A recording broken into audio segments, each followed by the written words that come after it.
Boom. What's up? It's Dominic D'Angelo. I'm of adfreeshows.com and scoops.com and OneTrueSportTV.com. It is Rumor and Innuendo. And as it stands right now, I am flying solo, but I got a good crew with me because I got people in the chat saying howdy do. Howdy do to everybody. Let's say howdy do to some folks in here. Triple E says some questions about this extraordinary revolutionary podcast called The State of Wrestling Journalism.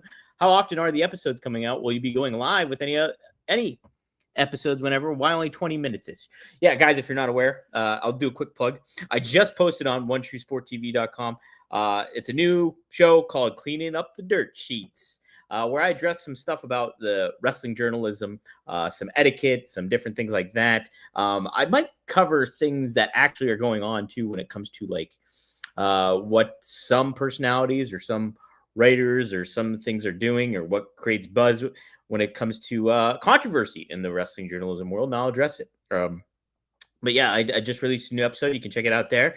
It just covers the state of wrestling journalism is episode 1, but might be doing those once a week. It's going to be a series, and I'll cover a lot of different bases on things, So be on the lookout for that. I can plug that further when we close out the show too, but want to give some further shout outs to some folks. Thanks Triple E for that. The heart there. I only keep it 20 minutes just because it's like a little extra episode. I love watching Harley Cameron. I bet she's on Triple H's radar, says Willie Thornbrew. Yeah, we will be definitely talking about her. She's an intriguing personality. Dre Owen says, what's up, R&I? The Dynamite recap again. Grand Slam has little build, in my opinion. I completely agree with you, Dre. Alt Jake, I, for one, welcome our new bald overlords. Hey, yes. Ooh, look at that. Wrestling Old Head also says, howdy, Dom. Howdy, man. Good to see everybody in here. Jeff Hanger says, having a nice day for this R&I. And Alt Jake is in the house, too, like I said earlier. All right. Yeah, I literally just watched the Dynamite.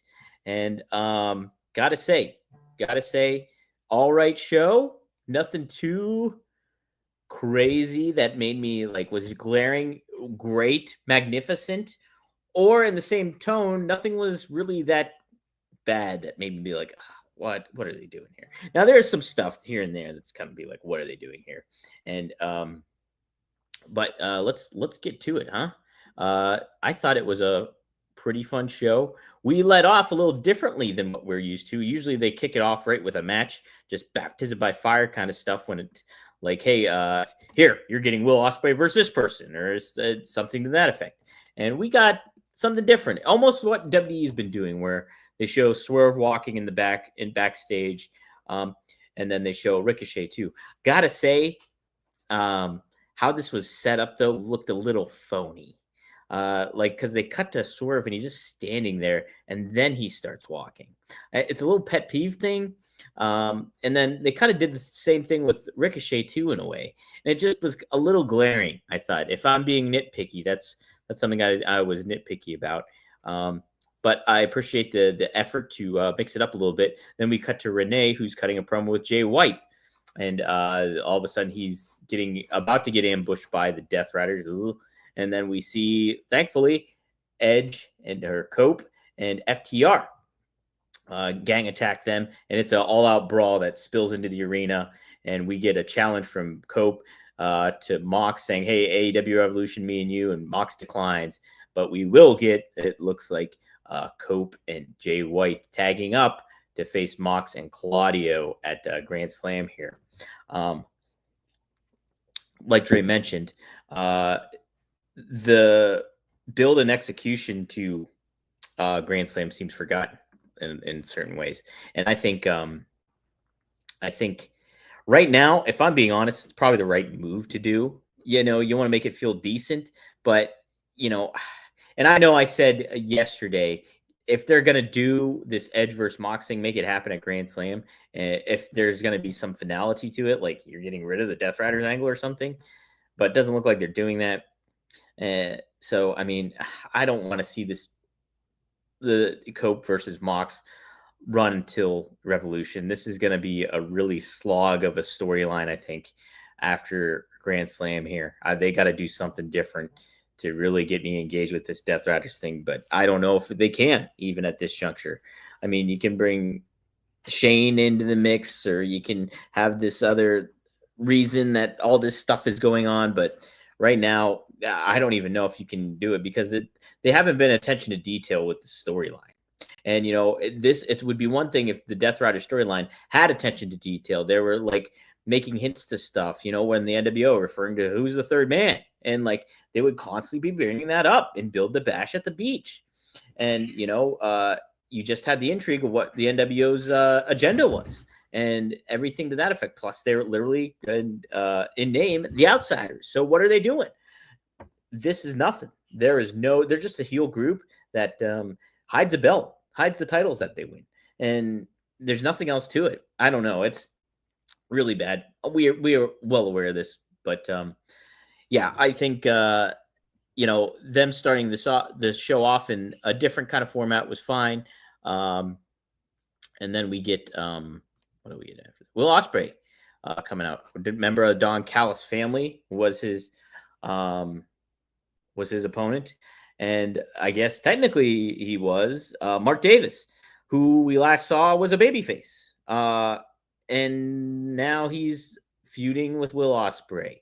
They did, in certain ways, it's fine, but in other ways too, it's just like you're jamming in a storyline with no attention to detail, as I just mentioned. So Mark Davis, when did he turn heel? What was the reasoning for him turning heel? They could have told a story about him being either blackmailed or bribed or convinced by Don Callis to join the Don Callis family and feud with somebody that he just considered a friend several weeks ago. So the match, showcased things well, I think. Mark Davis lost by his own petard there by pulling off the turnbuckle. So I'm fine with the finish as well. But I don't know. And then Kenny comes out and Ospreay mentions too, hey, we're best buds. Are you? Like, how did this happen so quick? I get that you guys are aligned with one another, but you're really best buds now? You're like, there's just a lot of things. And Kenny cuts a promo that's pretty babyface, but didn't it feel like paint by numbers? Like, hey, thanks, fans. Yes, I appreciate all you. And yeah, what can you say? But it's just like nothing was that super. I don't know. It didn't get me hyped for this match whatsoever. And like, so I thought it was fine to showcase Ospreay. Ospreay is just somebody that's, man, like there's so much star potential to him, and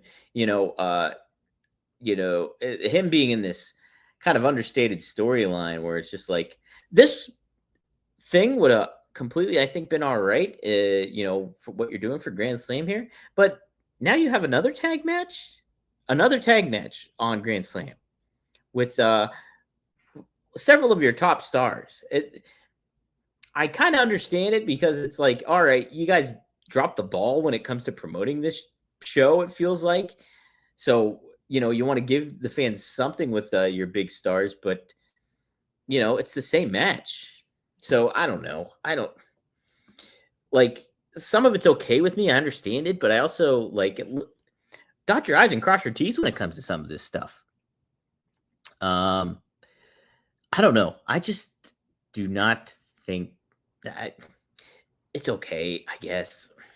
I'm really mixed bag on it, to be honest. It's like there's some understanding with it all, but there's also like this was sloppy, in certain ways. Something I did like was, even though they weren't advertised, Hurt Syndicate comes out, tag team champs, gets introduced. MVP's the one on the microphone, talking up. Hurt Syndicate talking up a private party, which I thought was great to do, and saying that now they're open for business, basically. So anybody who wants to step up can step up. And out come the Gun Club. Look, this is something that they're doing right, is by like the Gun Club felt cool, man. They felt like the music was neat. Austin Gunn's great on the mic. The crowd's into them. And then the same tone, like Shelton and Bobby just look like badasses. So I think the presentation of that, it's kind of like we're getting them all ready next week. But to what Kevin and I talked about was yesterday was that, hey, we got you're really working on building a television product here too. And plus you have a month away from Revolution. So to present a match like this, I think is pretty good. I do hope they protect the Gun Club because there's definitely something there with those guys. I think they can be a big part of your core of your tag team division along with the Hurt Syndicate. You got to have them in the mix and make them feel pretty cool. And I think this was a good first start for them. So I'm A-okay with that. Yes, Wrestling Old Head, I do have to give you a shout out. I remember seeing that on the radar yesterday of you in the chat. Hey, not to toot my own horn, but do you remember last night when I called Mark Davis? Yes, I do. I remember seeing that for sure. So shout out to you for that. Tony Gong said something interesting. Oh, no, Dom, we're just in the third inning of the Death Riders Peninsula of Relevancy. Oh my God. Please make this be in like, the ninth inning and there's 2 outs, 2 strikes and no balls. Because this storyline doesn't have any balls. It doesn't. It's rough. It's rough. Hey, but you want to show somebody that you have some balls. Why don't you try out a little bit of BlueChew? Oh, yeah. Have better sex with BlueChew. BlueChew is the original brand offering chewable tablets. These erection-enhancing tablets help men achieve stronger, harder, and longer-lasting erections for sexual activities. BlueChew is putting their money where its mouth is and offering you a month free. The process is simple. Sign up at BlueChew.com, consult with one of their licensed medical providers, and once you're approved, you'll receive your prescription within days. BlueChew tablets are made in the US of A and prepared and shipped directly to your door. You can take them anytime, day or night, so you can plan ahead or be ready whenever an opportunity arises. The best part, it's all done online. That means no visits to the doctor's office, no awkward conversations, and no waiting in line at the pharmacy. Does it work, buddy? Buddy Matthews? Find out for yourself with a month free. Yes, you can head to BlueChew.com and you can just get $5 off when you sign up for your first free trial pack there. Let me pull up the little thing. Boom, there it is right there. So yeah, first month free. Discover your options at BlueChew.com. And we got a special deal for our listeners. Like I said, you try your first month free of BlueChew free. Visit BlueChew.com for more details and important safety information. And we thank BlueChew for sponsoring the podcast. Thank you, BlueChew. All right. So good stuff there. Continuing on, let me do a little housekeeping here. Continuing on, we got pulling up on here. Takeshita and Kyle Fletcher versus the Hounds of Hell. I guess before we touch in on this story, they did do some due diligence when it comes to Collision and showing that Buddy Matthews had a little exchange with Okada and his Continental Championship and how he says he never defends it. Well, Okada tried to laugh him off, and Buddy Matthews was not having it. He's called him a bitch and moved on. So they set something up here, and sure enough, we get this match here.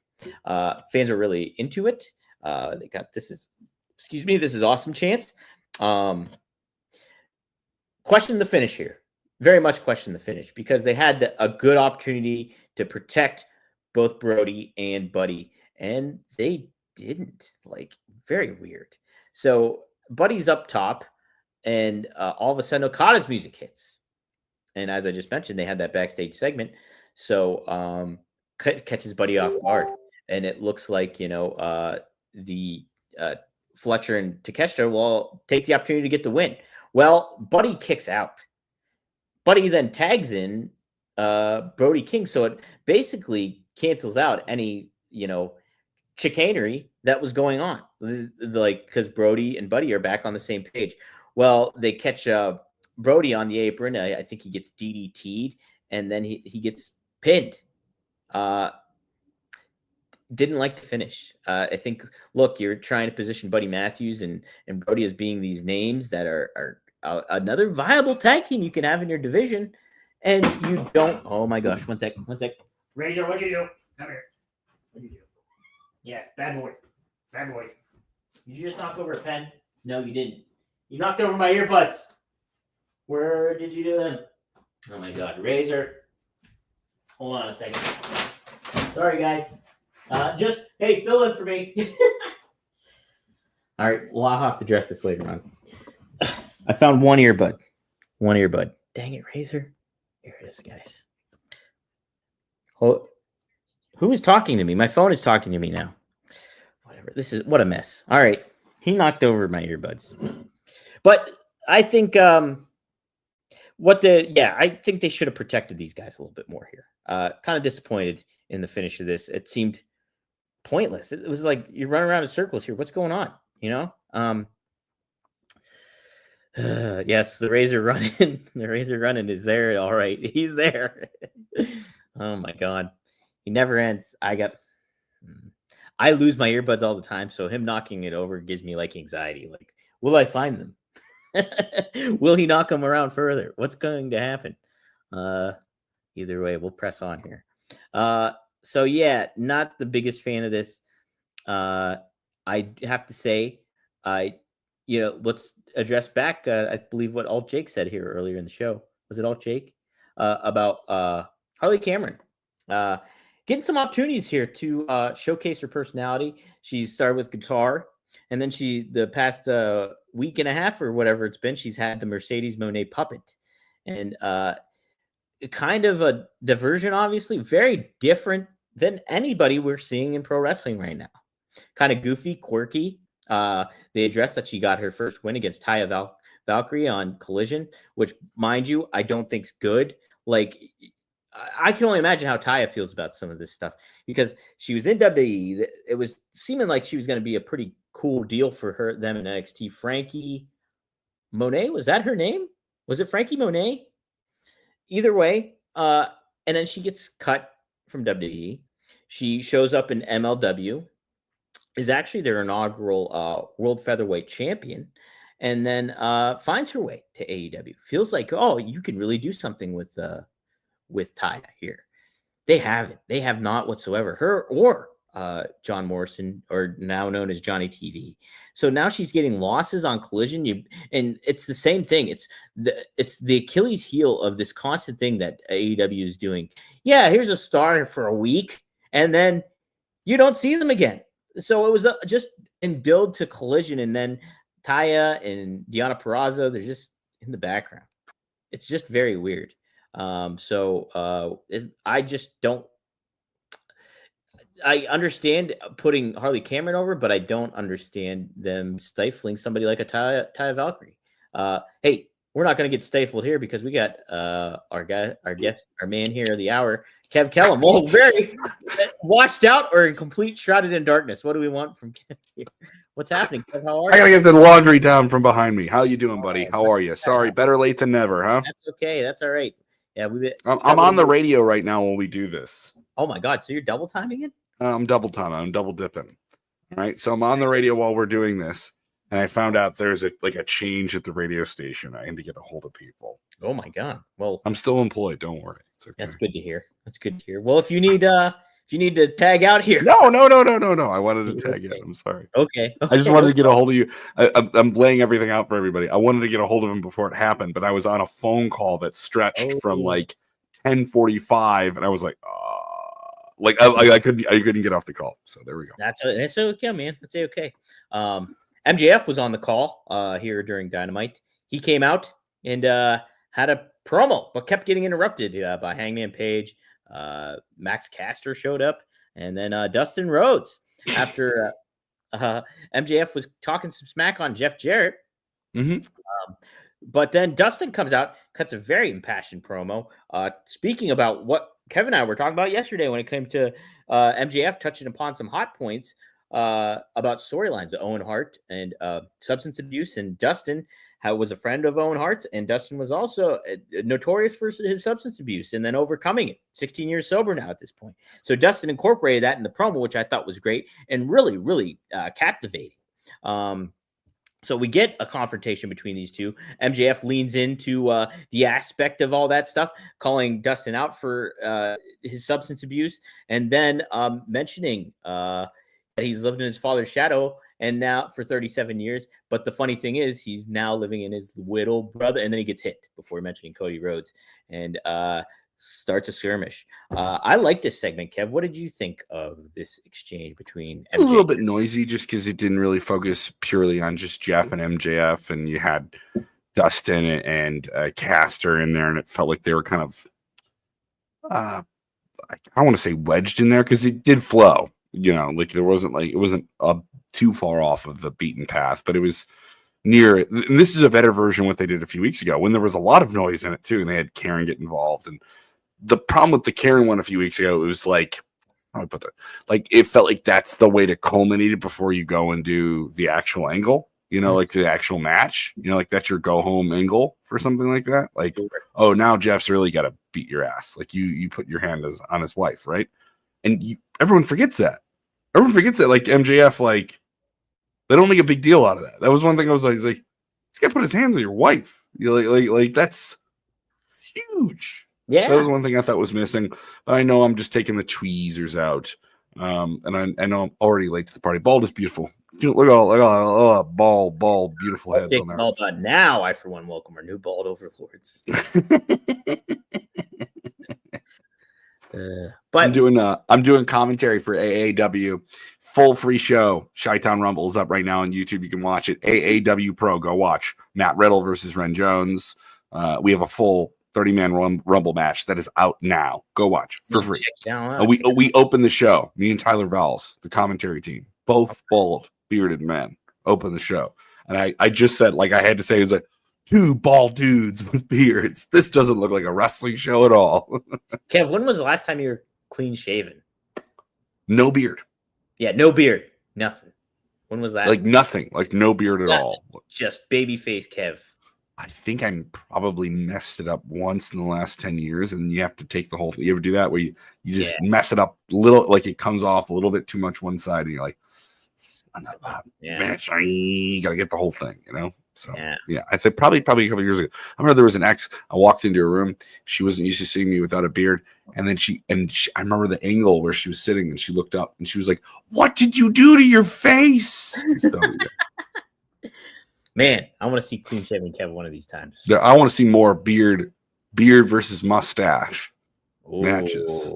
Beard versus mustache match. Yes, I know that's been done on the indies before. It's beard versus stash. It's like a sense of pride. Like get like the War Raiders to do it or something. I don't know. Yeah. They put their beards on the line. Put the beards on the line. Make it happen. What else did Dynamite make happen? Here was Queen Aminata versus Toni Storm, who portrayed the Glamour Mariah May. Great stuff here with Toni Storm in the Mariah May storyline, I think. Again, though, I really hate this thing that we constantly talk about week after week.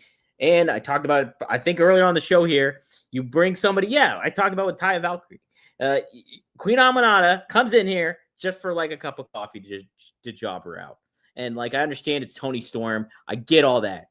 But it's like, do this in a different manner where it's just like, we're not expecting this and you're just not reheating somebody up that's been sitting, underneath the heat light or heat lamp. It's just like, come on. I don't know. But I do appreciate the storytelling between Mariah May and Toni Storm. I think that's great. Okay, what did you think? The Queen is a strong talent. She could be developed for the future, but she's definitely low card for AEW right now. And I will say AEW is doing a very good job overall with Toni Storm. She's just a performer that eats up the screen. And I've always thought Toni was a great wrestler, but now she's kind of seen as a great character performer. Mm-hmm. Almost kind of reminds me of what Matt Hardy did in his TNA run some years ago, where he really just went full force with just being an outlandish pro wrestling character. And the best way you could describe that. Yeah, absolutely. And I thought that benefit Toni, and this kind of remind you a little bit. Oh, she's got go bell to bell. Like if you're still going to get a great match from Toni, and you can't forget that. Right. But she's somebody that I hear people talking about. That's a casual name. That's a casual name. That's somebody that people bring up. They bring up the casual thing. I had some people who are not wrestling fans at a bar last night asking me about a handful of names. You get this a lot. They asked me about Rhea Ripley. They asked me about The Rock. And then someone asked me about Timeless Toni Storm just because they saw a clip and they wanted to know what was going on with it. Wow. So I was like, yeah. So, Dom, you're dipping off there a little bit to the right of the screen. There you go. Center, buddy. Let me focus here. Hey, but Toni Storm, she might be becoming a household name, but What else is a household name, Kev? Is the Super Bowl. And it ain't the little itty bitty teeny tiny bowl. It is the Super Bowl, and it's Super Bowl 50. Get in on the action at DraftKings Sportsbook, an official sports betting partner of Super Bowl 59. Scoring touchdowns is key to hoisting the Vince Lombardi Trophy, and you have your shot to score big by betting on them at DraftKings Sportsbook, the number one place to bet touchdowns. New DraftKings customers can bet $5. That's $5 to get $200 in bonus bets instantly. No better time to do it than the Super Bowl week. Download the DraftKings Sportsbook app and use code RUMOR. That's code RUMOR for new customers. Get $200 in bonus bets instantly when you bet just $5. Only on DraftKings Sportsbook. The crown is yours. Gambling problem? Call 1-800-GAMBLER. In New York, call 877-8-HOPE-NY or text HOPE-NY 467-369. In Connecticut, help is available for problem gambling. Call 888-789-7777 or visit ccpg.org. Please play responsibly on behalf of Boot Hill Casino and Resort in Kansas. 21 plus, age and eligibility varies by jurisdiction. Void in Ontario. New customers only. Bonus bets expire 168 hours after issuance. For additional terms and responsible gaming resources, see dkng.co/audio. DraftKings Sportsbook. All right. Next up, Kev, we had a little main event, and it was called. Oh no! Before that, we did have a little learning tree segment. With Jericho, Big Bill, and the bounty hunter Keith Lee issuing a challenge out to Bandido. And then we get a little interference by Powerhouse Hobbs and the Outrunners. Well, what do you think of this? I like the New York Minute thing with Jericho. I think it kind of helps freshen up this learning tree angle and the ongoing tension a little bit that we've seen throughout the past weeks between him and Big Bill a little bit too. Jericho kind of getting overshadowed in this whole thing, isn't he? Yeah, a little bit, which I think is a good thing, though. I think it's good. That's no line at him, you know. Yeah. It's just like, all right, this is working. Let's lean on this. Yeah, I'm not saying it's crushing, but the idea of two very large men fighting, and you have to get a bunch of people to break them up. Let's say the WWE's had a version of this, but it's organically being done with Braun and Jacob, and this to a degree is, but with a lot more noise, I guess. Yeah. Because you have Jericho there, and he has to like talk it up and make it feel like it's a huge thing. And Jericho's almost playing like a managing role, you know, to Big Bill here. Which I think is good dynamic. I think I don't think there's anything wrong with leaning into that a little bit. I am intrigued to see the tension that get put over, and I think once Big Bill kind of turns into almost makes a babyface turn. They're knocking cameramen down. Did you catch that? They knocked a cameraman down. They went to commercial. I thought that was kind of a fun way to do it too. That was a good way to do it for sure. Good stuff. Oh, I also forgot to mention the little segment we got with Samoa Joe, Hook, and the Patriarch. Them going after trying to find Christian Cage, who hid like a coward. So that was a little fun too. I thought. I love Joe back in the mix of everything. He makes things feel like a bigger deal. And I think that. What do you think that match is when they get to that? Is that just Joe versus Cage? You have Hook play is it a tag match? What do you do? That's an interesting. I think there's some pretty cool money in having Christian Cage versus Samoa Joe. And I don't know if you can put Christian's contract on the line or something to that effect to make it a little more intriguing. But I'm more for that. Hook, I just think they just need to talk less. I don't know. Even in these little segments, it's like, yeah, we know he can talk, but should he? I think it's silence. You want to be like Snake Eyes from G.I. Joe? He says almost nothing. I want him to be like Sting in 1998. Just have a presence. Or he barely says anything. Where he barely says nothing. Almost, yeah. That's what I want to see. But we did get to see a main event: Swerve Strickland versus Ricochet. Cool matchup. Obviously, this continuation of a feud here. It's Ricochet who gets the win, and he tried to protect himself when Swerve did the double stomp and turned it into a low blow. They questioned if it was intentional or not, but ended up setting Ricochet up for his finish and getting the win by pinfall. So I thought this was a good way to do it. And like I said, I think Ricochet really needed to get the win here, and he did. So, Kev, what did you think of this main event? Pretty solid. It was a solid match, and Ricochet needed the win. And I didn't even really think that going in. I was like, it could go either way. But at the tail end of it, I was like, oh, this is strong, and Ricochet is now settled in as a chicken shiz heel Yeah, I'll take the short end of the stick and I'll do what I do, but I'll still be showy, because you kind of have that modern heel where you have to be still have great matches, still got to go, you still have to be a great athlete, like a Carmelo Hayes. I guess is a fair comparison over on the WWE side of it. And you have other names like that in TNA and other people like that in AEW as well. But Ricochet has the carte blanche of being like a WWE name that you knew so long as the valiant fighting babyface. So I think the audience is still adjusting that and really just being like, this is fun that he is a guy we can boo now. At first, it kind of felt forced a bit. But Swerve is getting it there. And Swerve is making the psychology work just because of how seething his hatred is for Ricochet. And the audience buys things that he hates. Like they buy into things that they don't like about it, Yeah. So I thought it was a good main event to have and further their storyline. Definitely, I said this earlier in the show, Kev. Grand Slam feels pretty undercooked, right? Oh yeah, completely. Outside of Tony Storm and Mariah May, what else is on the show that the people are talking about? We got 2 tag matches and like with your stars, and that's it. Like it doesn't. That's it. Yeah, I couldn't. We're no world title on this. No world title. No big singles match. It just feels. Yeah. Okay. This. Why? And then we're going to Australia to do it. Yeah, and we're going to Australia, and they had to remind you several times that it's after the All-Star game. It's coast to coast. It's after the All-Star game. Yeah. On Max. Yeah, I think on Max. I think it's only on Max. It's not going to be on TV. I think it's on TNT too, but they got to wait till after the All-Star game to air it. So, come on, man. Yeah, sloppy. Everything with this just feels weirdly executed. It does. And so, and I said partially, I understand why they're not maybe putting anything too crazy on there because I think they dropped the ball on this whole thing. And so, why make this try to feel now like a big deal when you didn't? When you should have been doing this whole time. So I understand a little bit of what they're doing now, but it still doesn't make it right. I don't think, so it stinks actually, Kev. I think it stinks, but you don't want to stink. You don't want to stink. You don't stink either if you use Mando.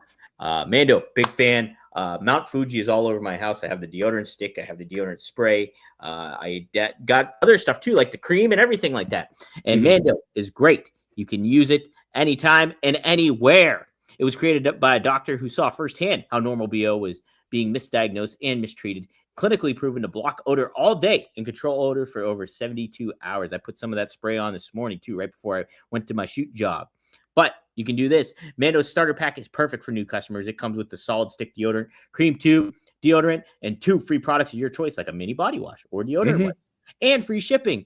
And as a special offer for our listeners, new customers get $5 off a starter pack with our exclusive code. That equates to over 40% off of your starter pack. You just use code RUMOR at shopmando.com. That's SHOPMANDO.com. Please support our show and tell them that we sent you here at Rumor and Innuendo. Smell fresher, stay drier, and boost your confidence from head to toe with Mando. But you know what else stinks, Kev? And I'm sure this stinks for Seth Rollins, is him not being in the Captain America movie.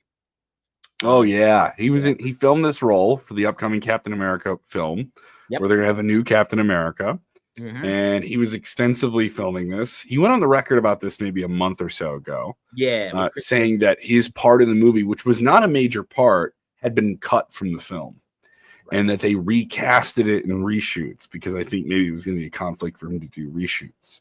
And that he was kind of okay. I'm not in the movie. He's like, he wanted to be in fact and say, I'm not in the movie, but I don't wish them any harm. I'm not going to be in the movie. And then right around the same conversation, he's like, Becky Lynch is going to be this new Star Trek thing. It's going to be awesome. It's going to be sweet. It's going to be sweet. Well, so the director of the Captain America film sat down with comicbook.com. I want to make sure I have his name right here. Looking at all. They're good people. Comicbook.com. Shout out to them. They are. Shout out. Connor Casey used to work there. Yeah, Connor Casey, good man. Julius Ona is the director's name of Captain America. What's it called now? Captain America: A Brave New World. Is that what it is? A Brave New World. No longer a new world order. It's a brave new brave new world.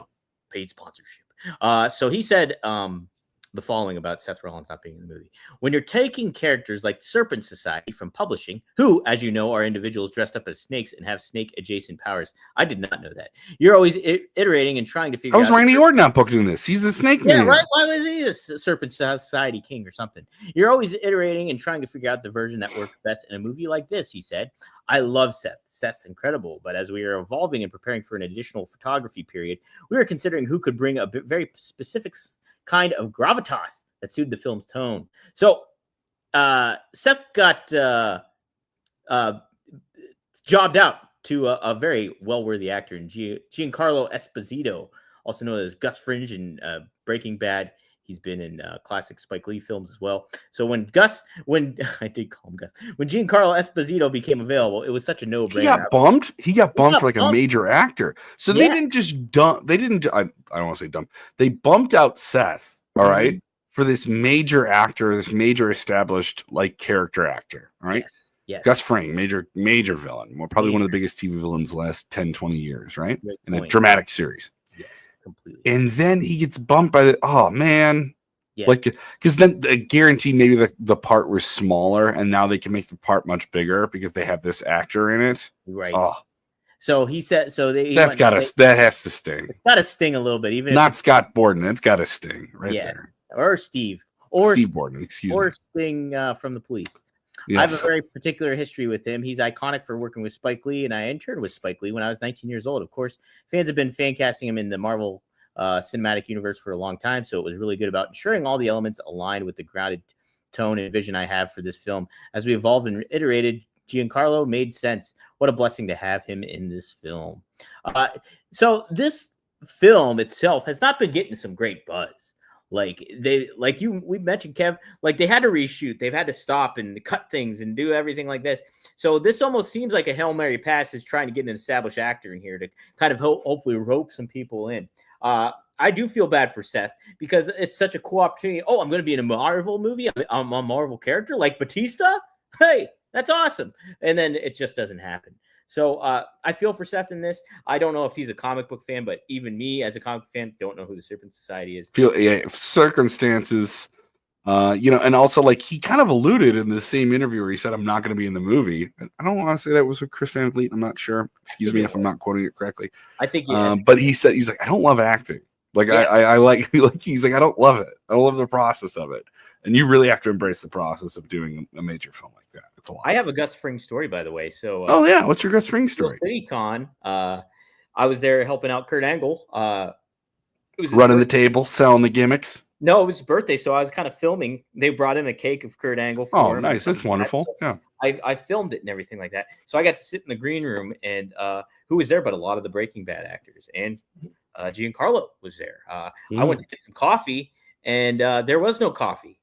We were out of coffee, and so me and Giancarlo, we expressed our love for coffee and our distaste for not having coffee at that moment in time. Our distaste for not having coffee. Yes.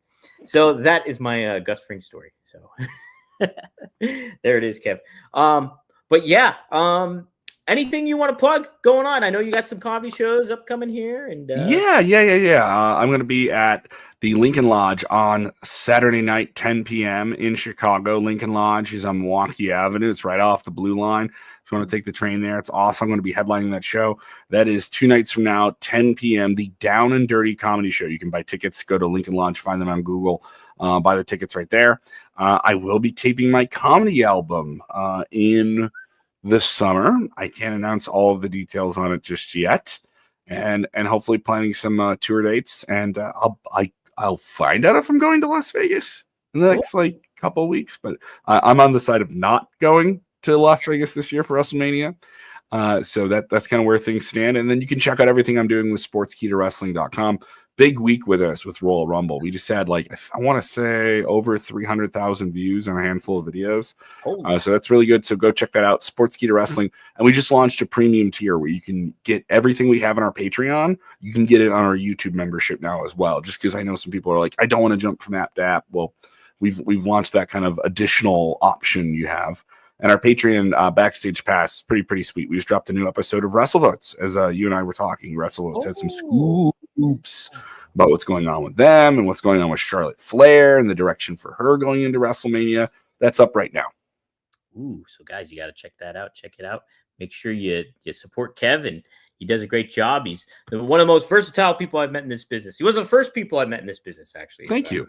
Yes, you're very welcome. Starcast. So versatile, I can't get on the show on time. I'm sorry. It's okay. You're that versatile that you're all over the grid.